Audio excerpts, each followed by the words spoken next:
Hello guys, and welcome back to another Minecraft video. I'm Jett, and today I'll be showing you how to make your own force field. But of course, before we get on to showing it, you probably want to see what it does and how it works. So I will show you.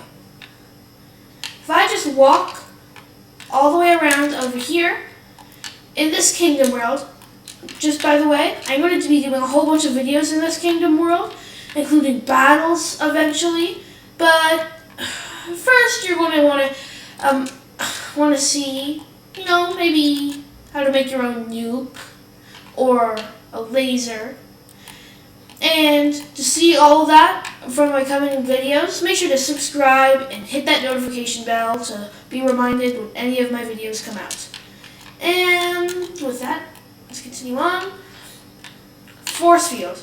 ForceField has been activated, and it's decently simple. I'm just kidding, guys. This took me hours to make.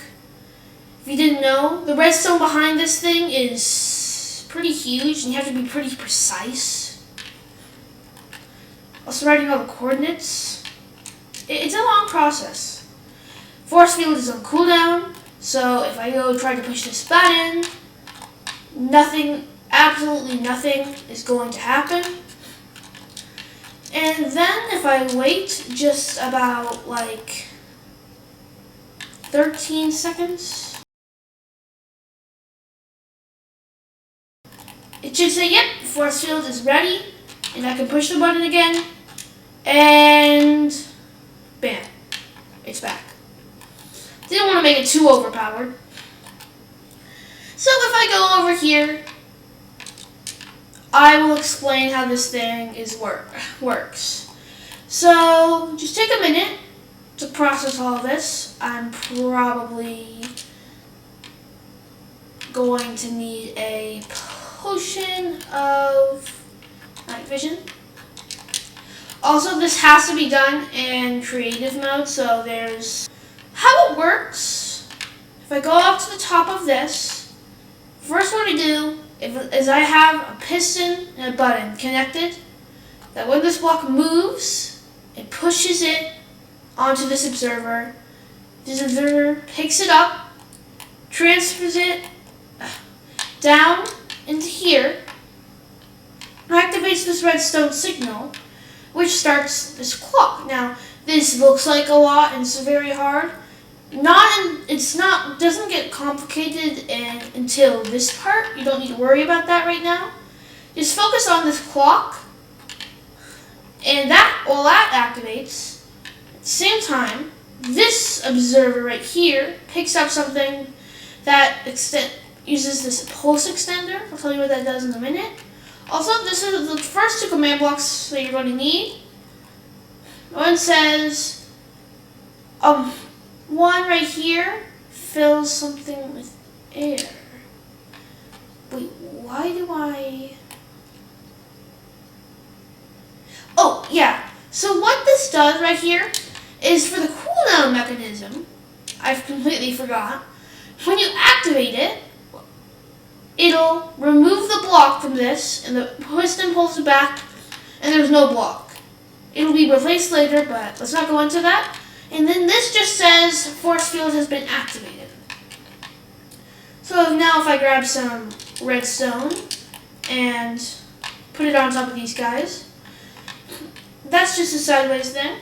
Now this observer detects this, which activates this pulse extender. I know that sounds a little complicated, but all it is it's like a redstone clock, except with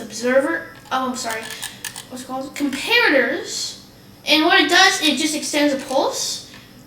So here's what came the problem for me. What I did is, because the pulse extender is so long, it goes all the way back, and it sends out short little pulses, and it sends it out for a short amount of time and then stops. But it sends out pulses, not a continuous redstone signal, because while the redstone signal is over there and going, this will not be activated. Right here, this will not be activated. So it's going to send out. It's like it's like a repeater clock, except not forever.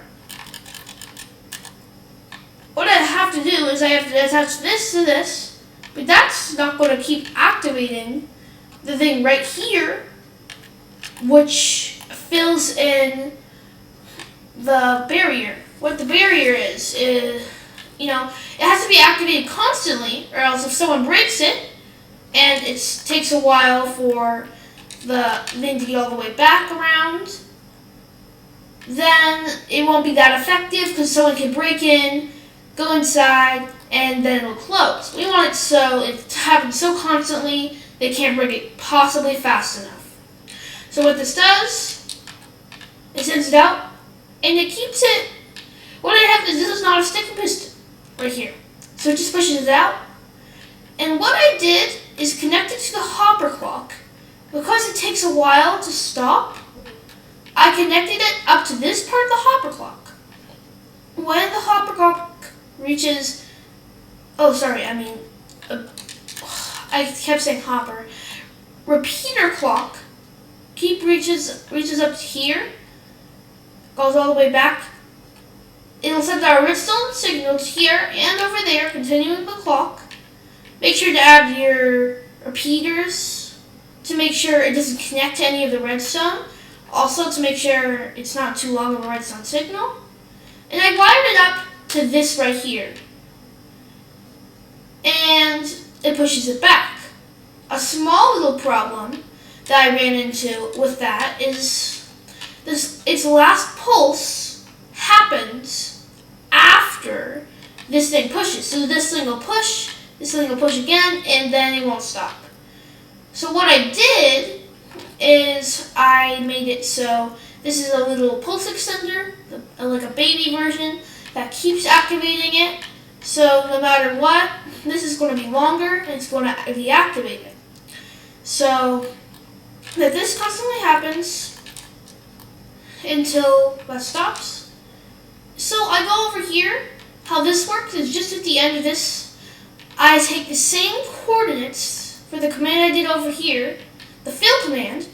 Those walls, you have to do /fill, type in the coordinates from the first coordinate you want all the way up to the last.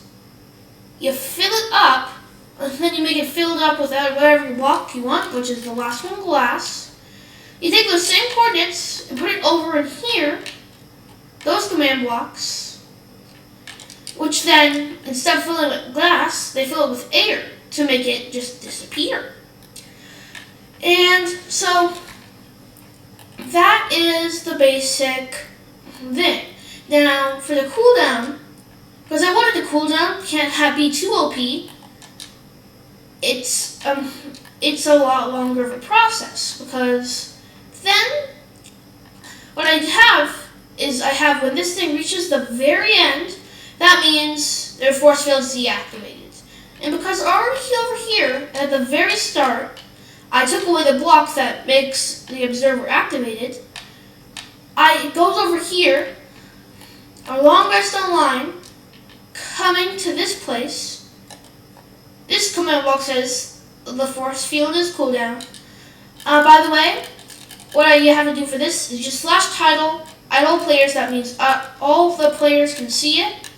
And you have to write what it wants to be. Like, you can have a subtitle, but I prefer title because it's big words, And this hooks up to another redstone repeater clock. Be careful that your wiring doesn't get mixed up. If it does, this whole thing will break and you'll have to start all over, which will not be good.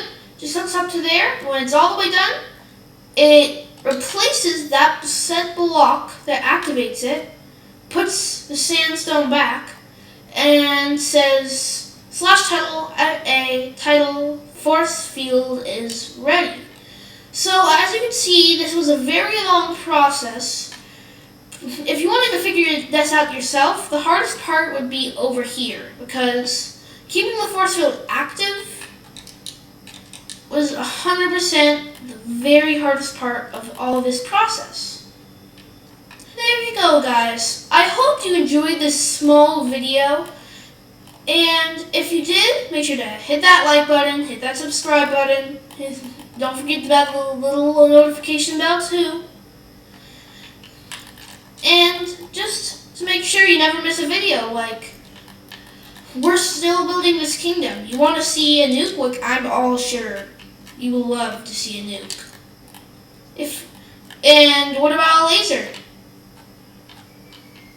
Oh, whoops. I wonder why you didn't see the video. I wonder why you didn't see it. Oh, I just turned. But yeah, thanks for watching, guys. And I'll see you next time.